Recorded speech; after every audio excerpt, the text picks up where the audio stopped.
नमस्कार दोस्तों। चलिए जानते हैं उत्तर प्रदेश के हर जिले हर गांव की छोटी बड़ी खबरों को सिर्फ 10 मिनट में। और वीडियो पसंद आए तो हमारे न्यूज चैनल को सब्सक्राइब करना ना भूलें। उधर अयोध्या में राम मंदिर पर हुआ ध्वजारोहण, इधर संभल के सपा सांसद जियाउर रहमान कहने लगे ऐसी बातें। सपा सांसद जियाउर रहमान बर्क ने अयोध्या में राम मंदिर पर ध्वजारोहण को लेकर तीखी प्रतिक्रिया दी है। उन्होंने कहा कि किसी एक धर्म को संदेश देकर राजनीतिक लाभ हो सकता है, लेकिन इससे देश का भला नहीं होता। बर्क ने कहा कि प्रधानमंत्री को सभी धर्म और समाजों को साथ लेकर चलना चाहिए, तभी देश मजबूत बनेगा। स्वामी अविमुक्तेश्वरानंद, अवधेश प्रसाद, रामभद्राचार्य। राम मंदिर ध्वजारोहण का न्योता न मिलने से कौन कौन नाराज। राम मंदिर ध्वजारोहण समारोह में निमंत्रण न मिलने पर कई प्रमुख हस्तियों ने नाराजगी जताई। स्वामी रामभद्राचार्य ने कार्यक्रम के विवरण और आमंत्रण न मिलने पर आपत्ति की। ज्योतिर्मठ के शंकराचार्य अविमुक्तेश्वरानंद ने ध्वजारोहण की परंपरा पर सवाल उठाए। वहीं कई कारसेवकों के परिजन भी निमंत्रण न मिलने से निराश दिखे। सुप्रीम कोर्ट में एसआईआर के खिलाफ याचिका। कांग्रेस सांसद तनुज पूनिया ने उठाए सवाल। 26 को होगी सुनवाई। कांग्रेस सांसद तनुज पूनिया ने प्रदेश में चल रही एसआईआर प्रक्रिया की संवैधानिकता पर सवाल उठाते हुए सुप्रीम कोर्ट में याचिका दायर की है। यह याचिका चीफ जस्टिस सूर्यकांत की बेंच में 26 नवंबर को सुनी जाएगी। पूनिया ने कहा कि एसआईआर कार्य धीमी गति से हो रहा है, जो सरकार की मंशा पर सवाल खड़ा करता है। हमीरपुर लाया गया शहीद गोविंद सिंह का पार्थिव शरीर। सैन्य सम्मान के साथ दी गई अंतिम सलामी। उमड़ा जन सैलाब। जम्मू कश्मीर के कुपवाड़ा में शहीद नायक गोविंद सिंह यादव का पार्थिव शरीर मंगलवार देर शाम उनके पैतृक गांव कुरारा, हमीरपुर लाया गया। भारतीय सेना ने सैन्य सम्मान के साथ अंतिम सलामी दी। अंतिम दर्शन के लिए हजारों लोग उमड़े। शहीद का अंतिम संस्कार बुधवार सुबह किया जाएगा। मैं दलित हूं, इसलिए राम मंदिर के कार्यक्रम में नहीं बुलाया। अवधेश प्रसाद ने जाहिर किया गुस्सा। अयोध्या से सांसद अवधेश प्रसाद ने राम मंदिर में हाल ही हुए धर्म ध्वजा स्थापना कार्यक्रम में उन्हें शामिल न किए जाने पर गहरा दुख और नाराजगी जताई है। उन्होंने कहा कि यह उनके दलित होने के कारण हुआ, जो राम की मर्यादा के खिलाफ एक संकीर्ण सोच का प्रतीक है। उन्होंने स्पष्ट किया कि उनकी लड़ाई पद या निमंत्रण की नहीं, बल्कि सम्मान, बराबरी और संविधान की मर्यादा की है। यूपी तक पहुंच रही इथियोपिया के ज्वालामुखी की राख। कई इंटरनेशनल उड़ानें कैंसिल। इथियोपिया के हाईली गुब्बी ज्वालामुखी से निकली राख का गुब्बार 4000 किलोमीटर दूर भारत के उत्तर पश्चिम और मध्य मैदानी इलाकों तक पहुंच चुका है। इसके कारण कई अंतर्राष्ट्रीय उड़ानें रद्द हुई हैं। राख गुजरात, राजस्थान होते हुए उत्तर प्रदेश के तराई और हिमालयी क्षेत्रों को प्रभावित कर सकता है। डीजीसीए ने एयरलाइंस के लिए सुरक्षा एडवाइजरी जारी की है। सैफई में हुई आर्यन सेरिंग की शादी। डिंपल भाभी देवर की बारात लेकर पहुंची। अखिलेश ने किया योगी के मंत्री का स्वागत। सैफई में समाजवादी पार्टी के अध्यक्ष अखिलेश यादव के चचेरे भाई आर्यन यादव और सेरिंग की भव्य शादी हुई। भाभी डिंपल यादव बारात लेकर पहुंची, जिसमें पूरा यादव परिवार एक साथ नजर आया। शादी समारोह में आर्यन सेरिंग ने बड़े बुजुर्गों से आशीर्वाद लिया, जबकि अखिलेश ने योगी सरकार के मंत्री दिनेश सिंह के साथ आगरा से सांसद एसपी सिंह बघेल का स्वागत किया। अनिरुद्धाचार्य को कोर्ट तक खींचने वाली मीरा राठौर ने खोदी टीएमसी विधायक के लिए कब्र। आगरा में तृणमूल कांग्रेस विधायक हुमायूं कबीर के बाबरी मस्जिद के पुनर्निर्माण को लेकर विवादित बयान के बाद विरोध प्रदर्शन तेज हो गया है। हिंदू महासभा के कार्यकर्ताओं ने यमुना किनारे प्रतीकात्मक विरोध किया।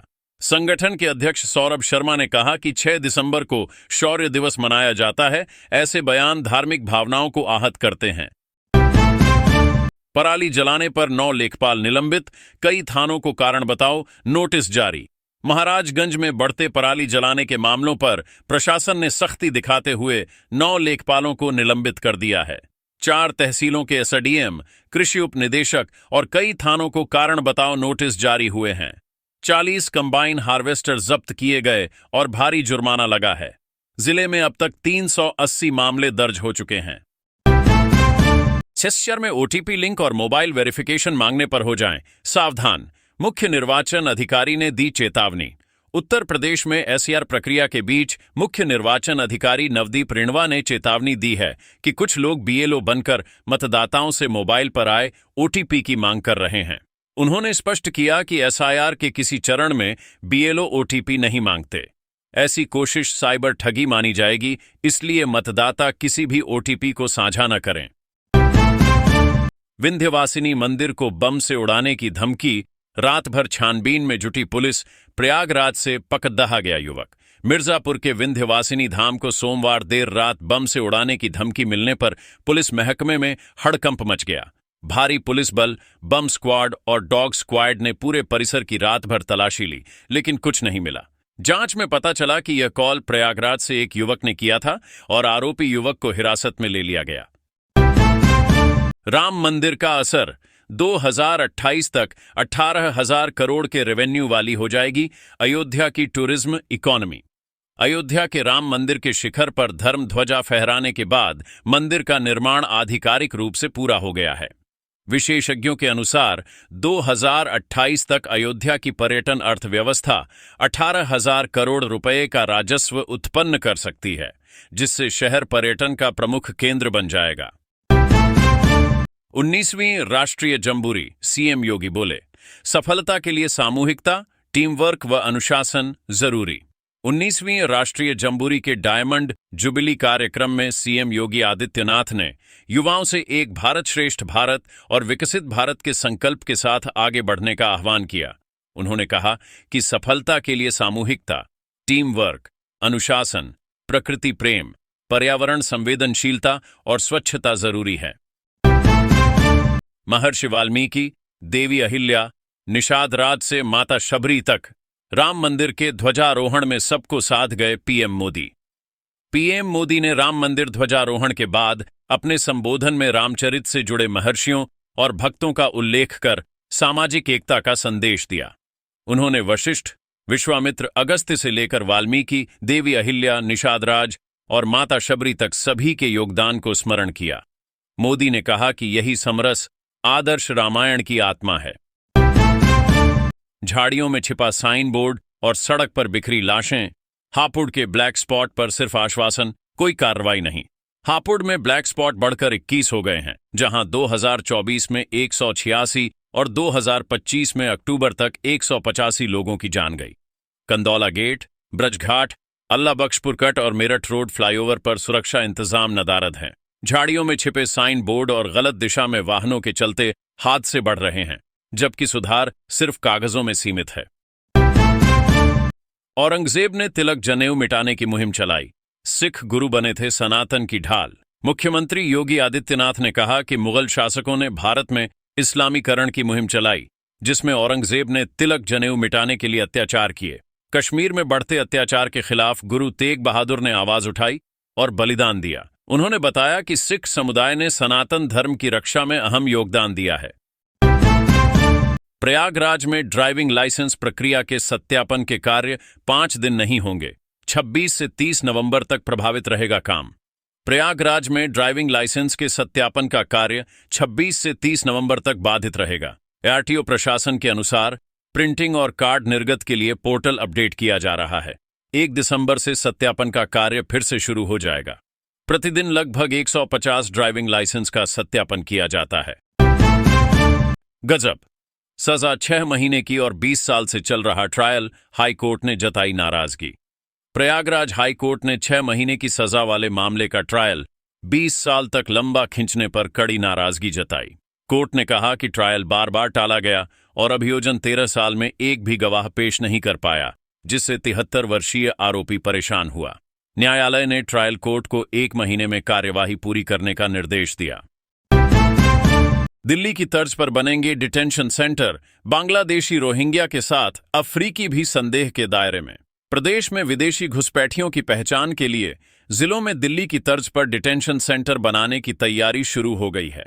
सीएम योगी के निर्देश पर खाली सरकारी भवन, सामुदायिक केंद्र और पुलिस लाइन जैसी जगहों का चयन किया जा रहा है। बांग्लादेशी, रोहिंग्या और अफ्रीकी मूल के संदिग्धों को प्रक्रिया पूरी होने तक वहीं रखा जाएगा। कौन है वर्षा चौधरी? 7 महीने की बेटी के साथ बीएलओ ने पूरा किया एसआईआर का काम अलीगढ़ में मिला पहला स्थान। अलीगढ़ के टप्पल ब्लॉक में कार्यरत सहायक अध्यापिका वर्षा चौधरी ने 7 महीने की बेटी के साथ एसआईआर का कार्य समय पर पूरा कर मिसाल पेश की। जट्टारी कस्बे में रहकर उन्होंने 14 दिनों में सभी फॉर्म वितरित संग्रहित किए और खैर विधानसभा की पहली बीएलओ बनी। पारिवारिक जिम्मेदारियों के बीच उनकी प्रतिबद्धता को सराहना मिली। भाजपा क्यों जीत दर्ज करती है? चंद्रशेखर आजाद ने बता दिया फॉर्मूला, बिहार चुनाव से पश्चिम बंगाल तक। चंद्रशेखर आजाद ने कहा कि भाजपा की जीत उसके निरंतर अभियान और जमीनी कार्यप्रणाली का परिणाम है। बिहार में जीत के बाद भी पार्टी कार्यकर्ता तुरंत अगले पड़ाव पश्चिम बंगाल में सक्रिय हो गए। उन्होंने बसपा पर तंज करते हुए कहा कि एक सीट पर जीतकर दिनों तक जश्न मनाने की आदत छोड़कर लगातार काम करने का संकल्प सीखना चाहिए।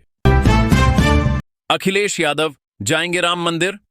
ध्वजारोहण वाले दिन आए पैगाम के कई मायने। अखिलेश यादव के ताजा संदेश ने यूपी की सियासत में नए संकेत दिए हैं। ध्वजारोहण वाले दिन उनके पोस्ट को रणनीति बदलने का संकेत माना गया। इटावा में निर्माणाधीन महादेव मंदिर की तस्वीरें साझा कर उन्होंने कहा कि पूर्णता ही पूर्णता की ओर ले जाती है। राजनीतिक हलके इसे भविष्य में अयोध्या दर्शन के संकेत के तौर पर देख रहे हैं। कैप्टन सैंड्रिमा अशोक चुने गए बेस्ट ऑलराउंड अधिकारी, कमांडेंट की रोलिंग ट्रॉफी से सम्मानित। लखनऊ में OTC army medical corps centre में MOBC 254 की समापन परेड आयोजित हुई। 9 सप्ताह के कोर्स में मेडिकल और डेंटल अधिकारियों को कॉम्बैट मेडिकल सपोर्ट की ट्रेनिंग दी गई। कैप्टन सैंड्रिमा अशोक को बेस्ट ऑल राउंड ऑफिसर चुना गया और कमांडेंट की रोलिंग ट्रॉफी व major Laishram Jyotin Singh memorial trophy से सम्मानित किया गया। आप सांसद संजय सिंह बोले, रोजगार और सामाजिक न्याय यात्रा से पूरा यूपी मंथेंगे। आप सांसद संजय सिंह ने कहा कि पंचायत और विधानसभा चुनावों से पहले रोजगार दो, सामाजिक न्याय दो यात्रा पूरे यूपी में निकाली जाएगी। अयोध्या प्रयागराज पदयात्रा इसकी शुरुआत थी। अब यह यात्रा 8 चरणों में चलेगी। पहला चरण 25 से 29 दिसंबर को रामपुर, मुरादाबाद और अमरोहा में होगा। उन्होंने एसआईआर को देश का सबसे बड़ा चुनावी घोटाला बताया। 40 बार कॉल करने के बाद भी नहीं आई एम्बुलेंस, 6 घंटे तड़पकर दम तोड़ा। कानपुर सागर राष्ट्रीय राजमार्ग पर सोमवार रात बाइक सवार मजदूर की टक्कर से हालत गंभीर हो गई। जिला अस्पताल से मेडिकल कॉलेज झांसी रेफर किया गया, लेकिन परिजनों ने 108 नंबर पर 40 से अधिक कॉल करने के बावजूद एम्बुलेंस नहीं मिली। 6 घंटे तड़पने के बाद मजदूर की मौत हो गई। परिजन समय पर मदद न मिलने पर नाराज हैं। मुस्कान ने बेटी को जन्म दिया, मिलने जाओगी? जेल में बंद साहिल की नानी ने दिया ये जवाब। मेरठ के सौरभ हत्याकांड की आरोपी पत्नी मुस्कान ने बच्ची को जन्म दिया, जिस पर सौरभ के परिजनों ने डीएनए टेस्ट की मांग की है। वहीं जेल में बंद प्रेमी साहिल की अकेली नानी ने मुस्कान को जानने से इनकार कर दिया और कहा कि वह चलने फिरने लायक नहीं है, इसलिए नाती साहिल से भी नहीं मिल सकती। अयोध्या में ध्वजारोहण पर काशी में पूजा पाठ, 5000 दीपों की आभा से जगमगाया गंगा तट। अयोध्या में श्री राम मंदिर पर ध्वजारोहण के बाद वाराणसी में उत्साह छा गया। काशी के घाटों पर 5000 दीपों से दीपोत्सव मनाया गया, जहां श्रद्धालुओं ने दीपदान किया और जय श्री राम के नारे लगाए। श्रीकुल पीठ के पीठाधीश्वर ने राम भक्ति का संदेश दिया। 80 घाट पर राम मंदिर की अनुकृति आकर्षण का केंद्र रही, जिससे लोगों में आस्था और गौरव की भावना जागृत हुई। प्रयागराज माघ मेले में पहली बार दौड़ेंगी एसी शटल इलेक्ट्रिक बसें, श्रद्धालुओं को आवागमन में होगी सुविधा। प्रयागराज माघ मेले 2026 में पहली बार ऐसी शटल इलेक्ट्रिक बसें चलेंगी, जिससे श्रद्धालुओं को आवागमन में सुविधा मिलेगी। मेले और शहर के बीच 75 बसें परिचालित होंगी, जिनमें 50 पहले से हैं और 25 नई मंगाई जाएंगी। यह पहल प्रयागराज को हरित, स्वच्छ और पर्यावरण अनुकूल मेला बनाएगी। पौधारोपण में घपले पर हटाए गए मथुरा के एसडीओ और रेंजर डीएफओ को सौंपी गई मामले की जांच। मथुरा के तुल्लागढ़ी पौधारोपण स्थल पर बड़ा घपला पकड़ा गया है, जहां कागजों में 12,500 पौधारोपण दिखाया गया, लेकिन मौके पर मात्र 20% से कम पौधे लगे मिले। वन मंत्री डॉक्टर अरुण कुमार सक्सेना के औचक निरीक्षण के बाद एसडीओ और रेंजर को हटाकर मामले की जांच डीएफओ को सौंपी गई है। होमगार्ड के 41,424 पदों पर बम्पर भर्ती में इन्हें परीक्षा से पहले ही मिल जाएंगे 6 नंबर। उत्तर प्रदेश में होमगार्ड के 41,424 पदों पर बम्पर भर्ती शुरू हो गई है। इच्छुक उम्मीदवार 17 दिसंबर तक ऑनलाइन आवेदन कर सकते हैं। भर्ती में एनसीसी प्रमाण पत्र धारकों को अतिरिक्त अंक मिलेंगे, जिसमें सी को 3, बी को 2 और ए को 1 बोनस अंक दिए जाएंगे। अधिक योग्यताओं में सबसे अधिक अंक वाला ही माना जाएगा। लखनऊ की हाईटेक सहारा सिटी से इस बार क्या क्या सामान ले गईं सुब्रत रॉय की पत्नी स्वप्ना। लखनऊ की हाईटेक सहारा सिटी से सुब्रत रॉय की पत्नी स्वप्ना ने घरेलू सामान, किताबें और दवाइयां बाहर निकाली, जिसका रिकॉर्ड निगम अधिकारियों ने दस्तावेजों में सुरक्षित रखा है। वहीं सहारा सिटी के निवासियों के नाम मतदाता सूची से हटाने की प्रक्रिया शुरू हो चुकी है। 19 नाम अभी वोटर लिस्ट में दर्ज हैं, लेकिन एसआईआर प्रक्रिया जारी है। बहराइच में नशीली चाय पिलाकर 50 लाख के जेवरात चोरी, जानिए कैसे खुली पोल। बहराइच के दरगाह थाना क्षेत्र में ससुर सलहाज और उसके नाबालिग बेटे ने नशीली चाय पिलाकर करीब 50 लाख के जेवरात चोरी किए। पीड़िता की हालत बिगड़ने पर उसे लखनऊ के अपोलो अस्पताल में भर्ती कराया गया। पुलिस ने सीसीटीवी फुटेज से महिला आरोपी शिवानी खेतान को गिरफ्तार कर जेवरात बरामद कर ली, जबकि 2 अन्य आरोपी फरार हैं। नोएडा में जॉब का झांसा देकर 200 से ज्यादा युवाओं से ठगी, नकली प्लेसमेंट एजेंसी का पर्दाफाश, 3 गिरफ्तार। नोएडा में नकली प्लेसमेंट एजेंसी ने 200 से अधिक युवाओं से जॉब का झांसा देकर ठगी की। पुलिस ने 3 आरोपियों विशाल राघव, आमिर उस्मानी और वरुण कुमार को गिरफ्तार किया। गिरोह बैंक खाते, डेबिट कार्ड और सिम कार्ड खरीदकर फर्जी कॉल सेंटर चलाता था, जहां नौकरी के नाम पर लाखों रुपए वसूले जाते थे। हेलो, पॉर्न वीडियो देखते हो, सीधे जेल जाओगे। अगर आपके पास भी आए कॉल तो हो जाएं सावधान। फतेहपुर में साइबर क्राइम पुलिस ने एक संगठित गिरोह पकड़ा जो लोगों को कॉल कर पॉर्न वीडियो देखने का दबाव डालता था, फिर पुलिस अधिकारी बनकर धमकाकर मोटी रकम फोन पे या गूगल पे से वसूलते थे। गिरोह लोगों को डराकर दोबारा वीडियो न देखने की चेतावनी देता था। ऐसे कॉल आने पर सावधान रहें। आम भक्तों के लिए इस दिन से खुलेंगे कपाट, राम मंदिर का ध्वजारोहण संपन्न। राम मंदिर का ध्वजारोहण संपन्न होने के बाद आम भक्तों के लिए 26 नवंबर से कपाट खुलेंगे। आज केवल 7,500 विशेष अतिथियों को दर्शन की अनुमति थी, लेकिन कल से देश भर के श्रद्धालु रामलला के दर्शन कर सकेंगे। अयोध्या में मंदिर की पूर्णता पर लाखों भक्त दर्शन के लिए तैयार हैं।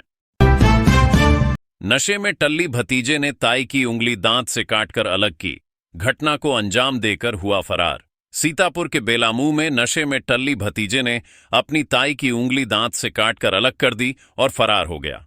ताई ने जब भतीजे को डांटा तो उसने गुस्से में यह वारदात की। घायल ताई को जिला अस्पताल में भर्ती कराया गया है, जहां उसका इलाज जारी है। घटना से घर में हड़कंप मचा। देवरिया में पुलिस को बड़ी सफलता, मुठभेड़ के दौरान 25,000 के इनामी बदमाश को गोली मारी। देवरिया में पुलिस और अपराधी के बीच मुठभेड़ हुई, जिसमें 25,000 का इनामी बदमाश गोविंद कुमार उर्फ केदार घायल होकर गिरफ्तार हुआ। घटना भलुआनी थाना क्षेत्र के बरौली गांव की है। पुलिस ने मोटरसाइकिल को रोकने का इशारा किया था, लेकिन आरोपी भागते समय नियंत्रण खो बैठा और झाड़ियों में छिप गया। Syed Modi India international badminton championship, पहले दिन भारतीय शटलरों का शानदार आगाज। Syed Modi India international badminton championship के पहले दिन भारतीय शटलरों ने दमदार प्रदर्शन किया। महिला युगल में त्रिशा जाली गायत्री गोपीचंद और पुरुष युगल में साई प्रतीक पृथ्वी कृष्णामूर्ति राय ने जीत के साथ प्री क्वार्टर फाइनल में जगह बनाई। मुकाबले लखनऊ के बाबू बनारसी दास बैडमिंटन अकादमी में हुए। 7 लाख रुपए से भरा एटीएम उखाड़ा कर ले गए बदमाश, सीसीटीवी पर छिड़का स्प्रे, 42 किलोमीटर दूर फेंक गए मशीन। मुरादाबाद के सिविल लाइंस क्षेत्र में बदमाशों ने फिल्मी अंदाज में 7 लाख रुपए से भरा एटीएम उखाड़ा कर ले गए।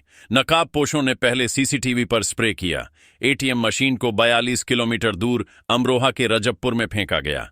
पुलिस की 4 टीमें बदमाशों की तलाश में लगी हैं। राम मंदिर के ध्वज की असली कहानी इसकी डिजाइन बनाने वाले ललित मिश्रा ने बताई। राम मंदिर के ध्वज की असली कहानी इसके डिजाइनर ललित मिश्रा ने बताई। मेवाड़ राजवंश की चित्र रामायणों पर काम करते हुए उन्होंने इस विशिष्ट ध्वज को खोजा। वाल्मीकि रामायण के अयोध्या कांड में कोविदार वृक्ष का उल्लेख मिला, जो राशि कश्यप द्वारा मंदार और पारिजात वृक्ष का हाइब्रिड था। यह संभवतः दुनिया का पहला पौधा संकरण है। नेहा की नौटी बातों में फंस गया परेवज, अगवा कर मांगे 10 लाख, फिर लेने वाली थी जान। मुरादाबाद के मझोला थाना क्षेत्र में कार शोरूम के मैनेजर परवेज को 2 महिलाएं समेत 7 लोगों ने अगवा कर 10 लाख रुपए की फिरौती मांगी। कांट क्षेत्र के एक घर में 5 महीने तक बंधक रखा गया। 83,000 रुपये खाते में ट्रांसफर होने के बावजूद परवेज को छोड़ा नहीं गया। पुलिस ने दबिश देकर उसे मुक्त कराया और सभी आरोपियों को गिरफ्तार किया। महिला को खरीदकर जबरन विवाह करने वाला हरियाणा का मुख्य आरोपी बांदा से गिरफ्तार। हरियाणा के मुख्य आरोपी को बांदा से गिरफ्तार किया गया है, जिसने महिला को खरीदकर जबरन विवाह कराया था। रुपयों के लालच में महिला की मां और भाई ने 1,38,000 रुपये में उसे बेचा था। पीड़िता ने शिकायत की थी कि उसे 20 नवंबर को बांदा लाकर कृष्ण कुमार से जबरन शादी कराई गई, जबकि वह पहले से शादीशुदा है। ब्लैक स्पॉट पर जानलेवा लापरवाही। बरेली की सड़कों पर साइन बोर्ड से टला नहीं खतरा। स्थायी सुधार के लिए करोड़ों का बजट अटका। बरेली में 45 ब्लैक स्पॉट चिन्हित होने के बाद भी स्थायी सुधार के बजट 1 करोड़ के बावजूद सिर्फ साइन बोर्ड लगाए गए हैं। हादसों में 46% कमी आई है, लेकिन जानलेवा खामियां बनी हुई हैं। अधिकारी टेंडर प्रक्रिया का हवाला देते हुए स्थायी सुधार में देरी कर रहे हैं। सड़क सुरक्षा अभी भी उपेक्षित है। उल्टी दिशा से आ रहे डीसीएम ने बस को मारी टक्कर, 1 की मौत, 30 से ज्यादा घायल। सुल्तानपुर के लखैता माफी गांव से बारात लेकर जा रही बस को अनूप खेड़ा अंडरपास के पास उल्टी दिशा से आ रहे डीसीएम ने टक्कर मार दी। हादसे में एक व्यक्ति की मौत हो गई और 30 से ज्यादा घायल हुए। डीसीएम चालक फरार हो गया, जबकि कंडक्टर बस में फंस गया। पुलिस जांच कर रही है। मुरादाबाद जीएसटी फर्जीवाड़ा। टैक्स चोरों ने इंटरप्राइजेज नाम को बनाया ढाल। राज्य कर विभाग को ऐसे किया गुमराह। मुरादाबाद में जीएसटी चोरी के बड़े मामले में टैक्स चोरों ने इंटरप्राइजेज जैसे नामों का सहारा लिया। फर्जी ई वे बिल जारी कर 535 फर्मों ने इनपुट टैक्स क्रेडिट का गलत फायदा उठाया। राज्य कर विभाग टर्नओवर, जीएसटी फाइलिंग और ई वे बिल की गहन जांच कर चोरी के इस नेटवर्क का पर्दाफाश कर रहा है।